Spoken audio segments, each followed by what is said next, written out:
তো আমার নতুন গাড়ি কিনিছে ভাই সাহেবে সাইড হব দি আছে দাগ লাগিব বোলে সাইড হব দি আছে আপনি কি কৰি আছে চাই আছে ম্যানেজার স্যার কিমান টাকা মান পড়লে এইটো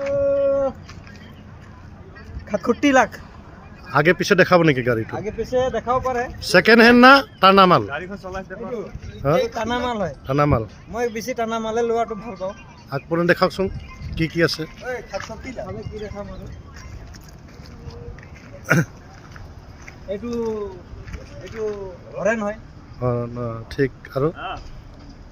ওপৰৰ ষ্টাৰিং বিলাক জানে নেকি আপুনি মই জানো কেনেকা এইটো মানে ষ্টাৰিং আছে নে নাই ইয়াৰ নাই ষ্টাৰিং দুটা মই ঘৰত থৈ আহিলো সেইটো হাইড্ৰলিক হয় স্যাৰ হাইড্ৰলিক হয় মানে কেতিয়া উঠা নাই আপুনি আজি ফাৰ্স্ট হয় হয় হয় কিনাৰ পৰা আজি চাইছে এইটো এইটো জানে আপোনালোকে কি হয় ইয়াৰ স্পক নাই মানে হা আচ্ছা ডাইরেক্ট ন হয়, হয়। দেখাই দি আছে নোট কেইটা আছে জানে নেকি নট হিসাব কৰা নাই ঠিক আছে। নাই এইবিলাক গাড়ী কত গাড়ী পৰি আছে মোৰ তাত পৰি আছে গাড়ী হয়, মোৰ গাইজ সময় কোনোবা নাই। যদি গম পায় কেইটা নোট আছে চাই লওক ভালকে কৈ দিব আৰু মোৰ কন্টাক্ট নম্বৰ ইয়াত আছে কন্টেক্ট নম্বৰ ইয়াত আছে ভাড়াত লাগে যদি অ আৰু এইটো নাজানে ভাইয়ে আজি ফাৰ্ষ্ট চাইছেতো হাইড্ৰলিক এইটো ফুল চিষ্টেম হাইড্ৰলিক আৰু এইটো এইটো তাৰ গাড়ী নম্বৰ ফাৰ্ষ্ট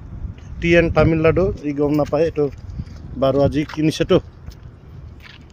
তামিলনাডুৰ অনাৰ